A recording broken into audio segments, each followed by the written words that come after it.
Olá! E como estão seus hábitos e suas rotinas espirituais? E como estão os hábitos e as rotinas espirituais da casa? Sabe, uma ação, uma determinada ação, terá influência maior em nossa vida, terá influência significativa em minha vida e na vida da minha casa, quando ela se torna uma rotina. As rotinas são algo maravilhoso criado por Deus e elas desempenham um papel que nem sempre, tão importante que nem sempre podemos compreender. Num programa anterior nós conversamos um pouquinho sobre a importância de algumas rotinas angulares. São rotinas que acabam deflagrando mudanças, acabam afetando outras áreas da vida que aparentemente nada tem a ver com aquela ação que originou a rotina. E a gente conversou sobre a questão do exercício físico. Você lembra que pessoas que praticam exercício físico têm melhores relacionamentos, elas são mais cuidadosas no uso do cartão de crédito. E eu pergunto para você, o que tem a ver exercício físico com cartão de crédito? Tem uma coisa a ver: domínio próprio. Domínio próprio. Um outro hábito angular que a gente citou num programa anterior é o hábito de tomar a refeição juntos. Parece que as crianças que tomam refeição com a família pelo menos uma vez por dia, e a pesquisa analisou o jantar apenas, essas crianças têm melhores notas escolares, têm melhores relacionamentos e assim por diante. O hábito de arrumar a cama, a gente conversou também. As pessoas que arrumam a cama pela manhã antes de sair de casa, elas têm um melhor controle dos seus gastos, elas têm um sucesso maior no seu trabalho. Veja, o que tem a ver arrumar a cama com controle nos gastos, com sucesso na vida profissional? Claro, para você formar um hábito, você precisa desenvolver o domínio próprio. Lembre-se que domínio próprio é parte do fruto do Espírito e é algo que a gente recebe de Deus. Tem gente que diz assim, mas eu não tenho domínio próprio, eu não consigo, e aí você não consegue estabelecer rotinas. Então eu preciso pedir o domínio próprio de Deus. Meu Deus me dá domínio próprio. Esse mesmo Deus que dá o domínio próprio é o Deus que dá amor, é o Deus que dá alegria, que dá paz, benignidade, fidelidade, mansidão, bondade.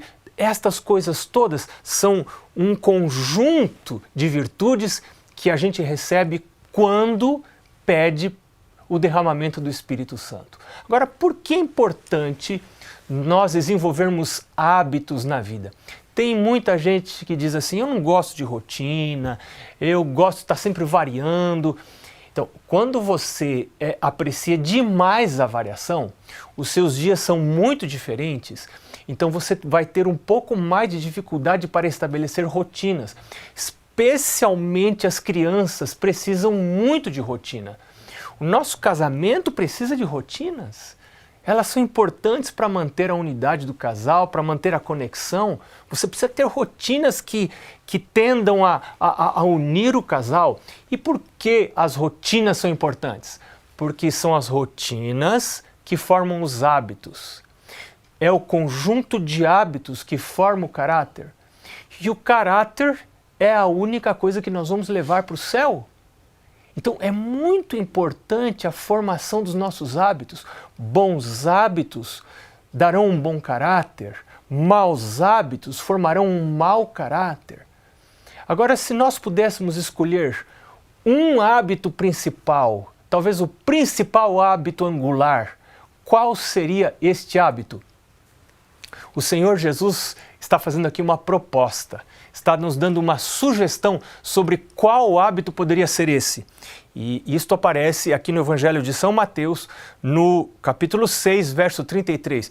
Lembre-se que nós estamos estudando todo o Sermão da Montanha e agora estamos com um foco especial no verso 33. Jesus diz assim, buscai, pois, em primeiro lugar o seu reino e a sua justiça, e todas estas coisas Outra tradução diz: todas as outras coisas vos serão acrescentadas. Então Jesus está dizendo que se eu busco a Ele, o seu reino e a sua justiça, o foco da minha busca, a primeira coisa do meu dia é buscar o reino de Jesus e a justiça de Jesus, o reino de Deus e a justiça de Deus, então Deus promete que todas as outras coisas vos serão acrescentadas. Alguém pode perguntar: mas eu não posso buscar a Deus ao meio-dia? Eu não posso buscar a Deus à tarde? Claro, Davi buscava a Deus pela manhã, ao meio-dia e à tarde. Os israelitas, 3 vezes ao dia, buscavam a Deus. As famílias israelitas, lá no passado, buscavam a Deus 3 vezes ao dia. E algumas famílias hoje em dia, famílias cristãs e também judias, fazem isto, buscam a Deus 3 vezes ao dia, pela manhã, ao meio-dia e à noitinha ao pôr do sol. Mas parece que há algo especial na busca por Deus pela manhã.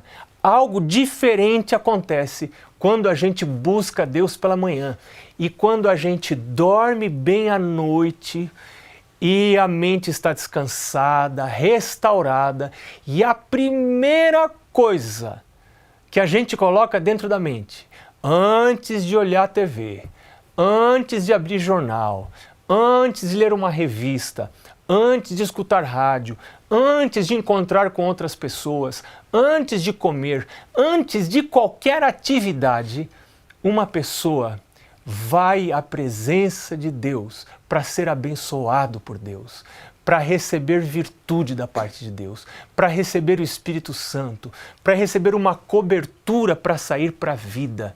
Essa é a busca individual por Deus. E eu quero convidar você para ler comigo alguns textos da Palavra de Deus. O primeiro deles está no livro de Salmos, no capítulo 5. Parece que Davi também tinha essa percepção da importância das manhãs. Você vê lá a história de Gideão. Gideão acordava de manhã, aquela história de molhar o novelo de lã, que você pode buscar lá no livro dos Juízes. Também aconteceu de manhã. Josué gostava de acordar de manhã para buscar a Deus. Isso está no livro de Josué. Agora Davi, veja aqui Davi, capítulo 5 do livro de Salmos, o verso 3. Davi diz assim: de manhã, Senhor, ouves a minha voz.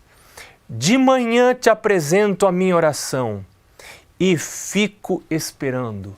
Será que Deus não ouve à noite? No Salmo 16, Davi diz que orava à noite também. Claro, mas aqui parece que de manhã algo especial acontece. Então nós somos chamados, somos convidados por Deus a buscá-lo pela manhã. Isto é muito importante. Vamos ver no livro de Isaías, o capítulo 50. Livro de Isaías, o capítulo 50. Tem algo interessante aqui. Olha aqui que diz a palavra de Deus, Isaías, capítulo 50, os versos 4 e 5. Diz assim: o Senhor me deu língua de eruditos. Na verdade, esse é um texto messiânico.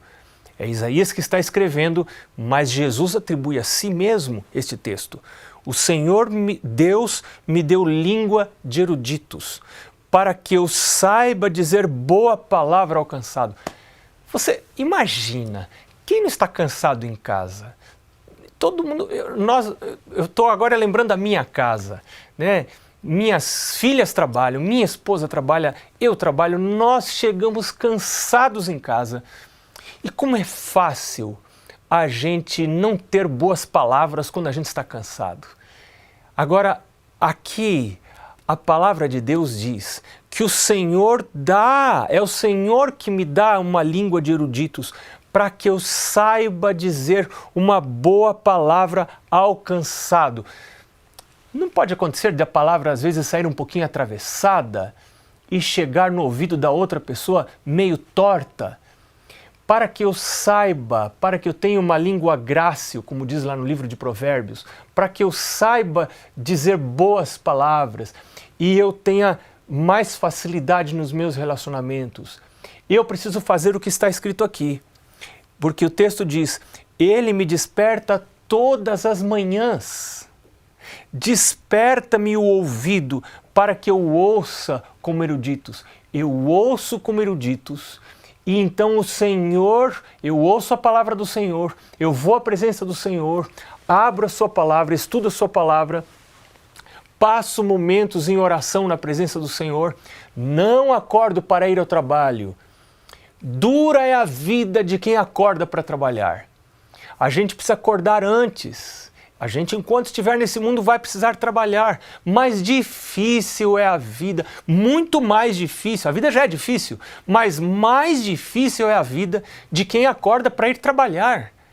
Eu preciso acordar para viver, para ter a vida eterna, para receber a vida eterna, para receber o Espírito Santo, para receber a presença de Jesus.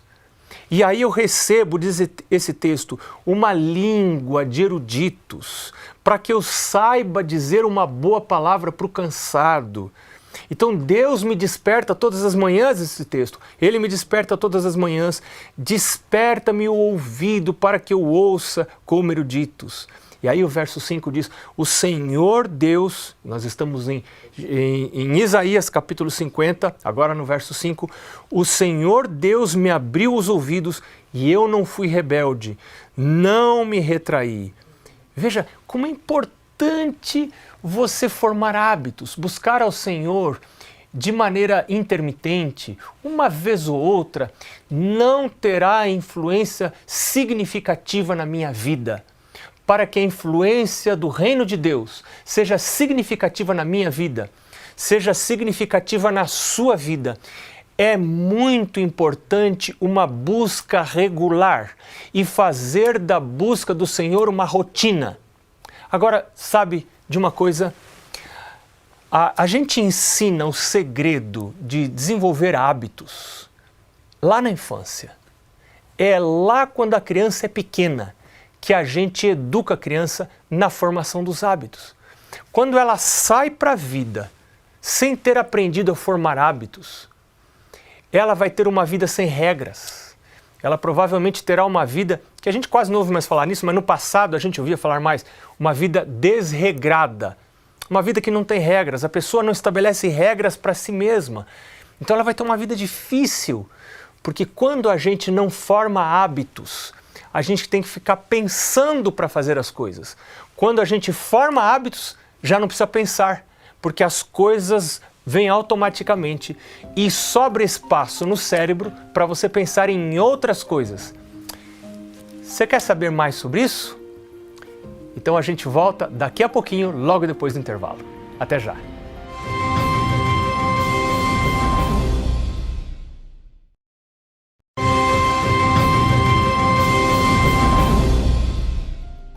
Bem, agora há pouco nós estávamos conversando sobre a importância da formação de hábitos lá na infância, lá para a criança.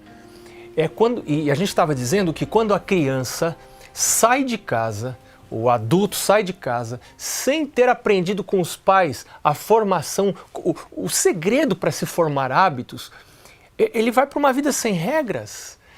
É uma vida desregrada, não tem regras, não tem rotinas. São as rotinas que formam os hábitos. Isso é muito importante, porque quando você tem um hábito, você já não pensa para realizar aquela ação. Aquela ação acontece no automático. E aí a sua vida se torna mais eficiente, porque sobra espaço no cérebro, no seu HD, para você pensar em outras coisas. Então, a vida parece que rende mais. Então é muito importante a formação de hábitos. Por exemplo, o hábito para escovar os dentes, né? O hábito, a gente já falou no início do programa, o hábito de arrumar a cama assim que se levanta. Enfim, a formação de hábitos é um segredo para a vida. Agora você quer saber qual é talvez o primeiro hábito que a gente ajuda a criança a formar? A primeira rotina que a gente desenvolve, as primeiras lições para a formação do hábito estão relacionadas com comida. Porque a mãe vai formando hábitos alimentares que a criança vai levar para a vida. Por isso que a comida não pode ser dada quando a criança pede ou só quando a criança chora. Deve haver tempo determinado para comer, porque isso vai ser útil para a vida adulta também. Claro que quando a criança é pequena, esses períodos de alimentação serão mais frequentes, ou melhor, a alimentação será mais frequente. E essa frequência vai rareando, os períodos de jejum vão aumentando até que o adulto chegue a tomar 2 ou 3 refeições por dia. Você sabia que as pesquisas mais recentes têm dado conta de que 2 boas refeições por dia são melhores, são mais eficientes, inclusive para emagrecer, do que várias pequenas refeições por dia? Essas informações já estão disponíveis aí na internet. Você pode pesquisar e procurar a respeito disto.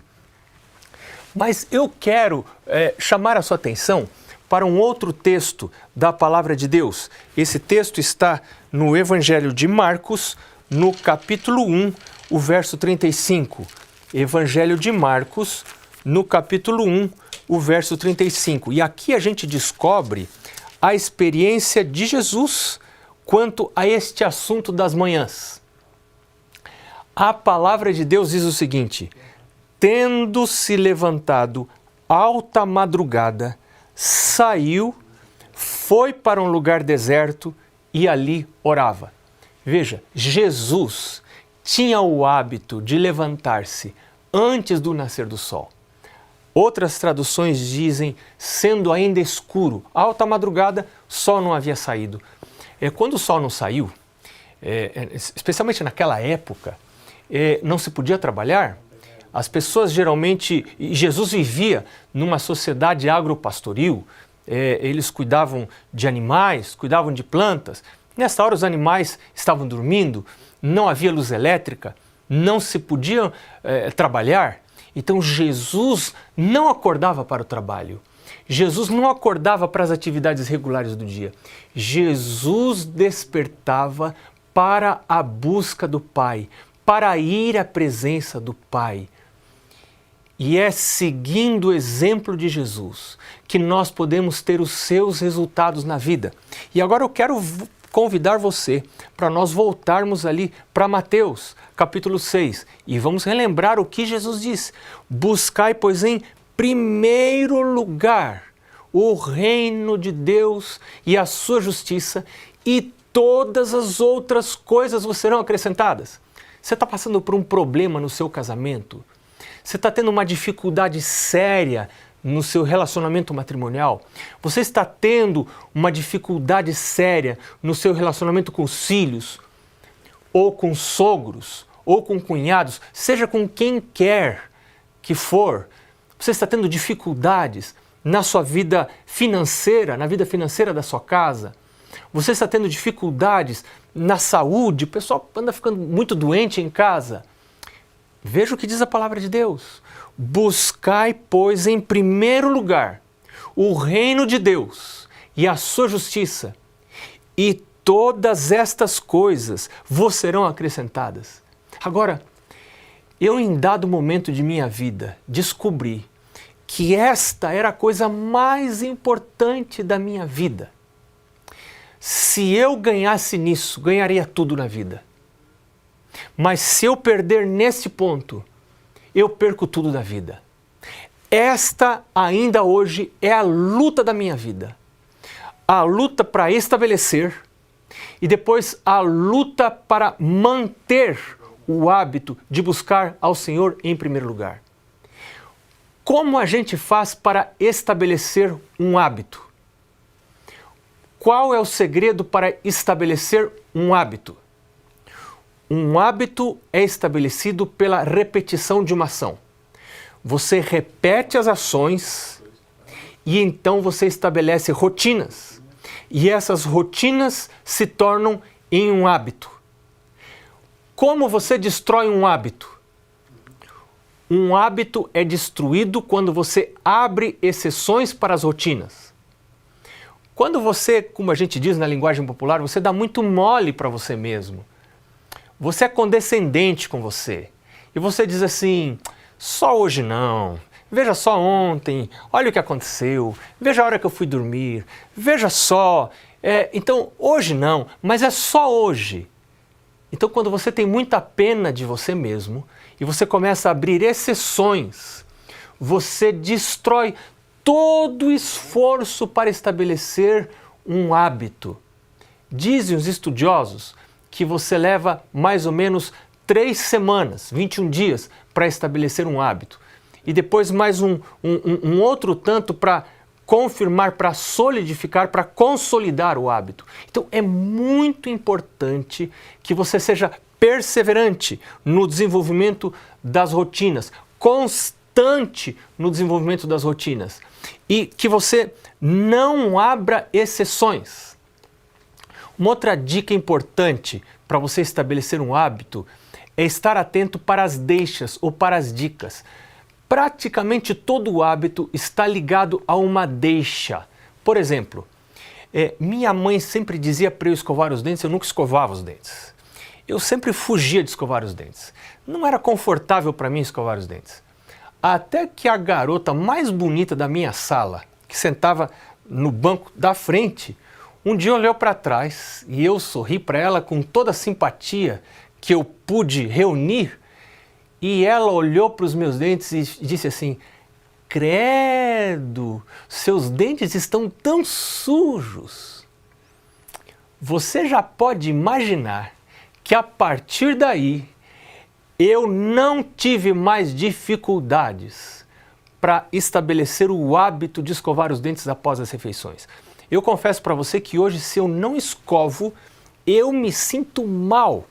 Parece que eu não posso ir para o dia após a refeição se eu não escovo.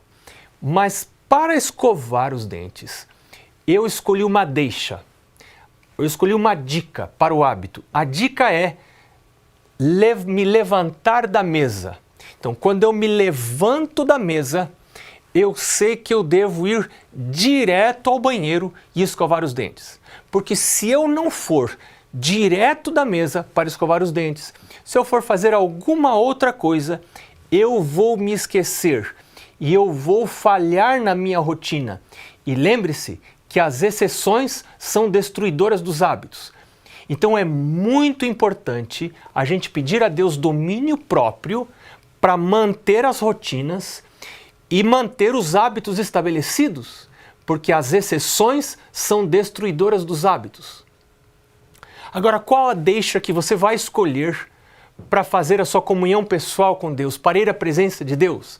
Jesus está dizendo, Jesus está dando uma dica aqui. Jesus está dizendo que a busca por Deus deve acontecer em primeiro lugar. Ou seja, deve ser a primeira coisa do meu dia.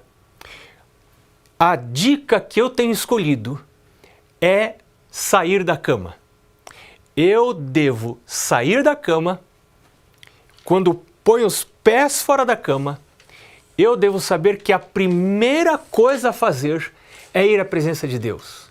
E eu devo saber que qualquer coisa que se interponha entre mim e ir à presença de Deus, seja olhar o clima, seja olhar a previsão do tempo, seja dar uma conferida no celular ou no WhatsApp, qualquer destas coisas fatalmente interferirá na minha comunhão com Deus. Por isso, eu tenho decidido e eu tenho perseguido isto. E eu tenho pedido ajuda de Deus. Meu Deus, me ajuda a não abrir exceções. Eu esperava, eu comecei esta luta quando eu tinha por volta de 18 anos. E eu esperava que eu já tivesse alcançado a vitória completa sobre este assunto. Mas eu quero confessar para você uma coisa. A luta continua. Eu estou na luta, não desisti da luta. Permaneço na luta até hoje, para ir à presença de Deus todas as manhãs, para começar o meu dia não conversando com a minha esposa, não conversando com Deus, não conversando com as minhas filhas, melhor dizendo, mas sim conversando com Deus, o Criador das minhas filhas, o Criador da minha esposa, o meu Criador, porque Ele está me esperando. Ele está esperando você a cada manhã. Ele quer despertar a você a cada manhã. Ele quer dar para você um ouvido de erudito, para que você possa ouvir a sua palavra, para que você possa ter uma língua hábil para falar uma boa palavra para o que está cansado, para o que está triste, para o que está estressado, para o que está com depressão. Imagine se você for o porta-voz de Deus para sua casa, se a cada manhã você for à presença de Deus antes de começar o dia, que influência este hábito angular terá na sua vida, mas também na vida da sua família. Hoje, se você está ouvindo a voz de Deus, não endureça o coração. Este é um chamado de Jesus para buscá-lo, mas não só para buscá-lo em primeiro lugar. E se você fizer isto, todas as outras coisas lhe serão acrescentadas. Deus te abençoe.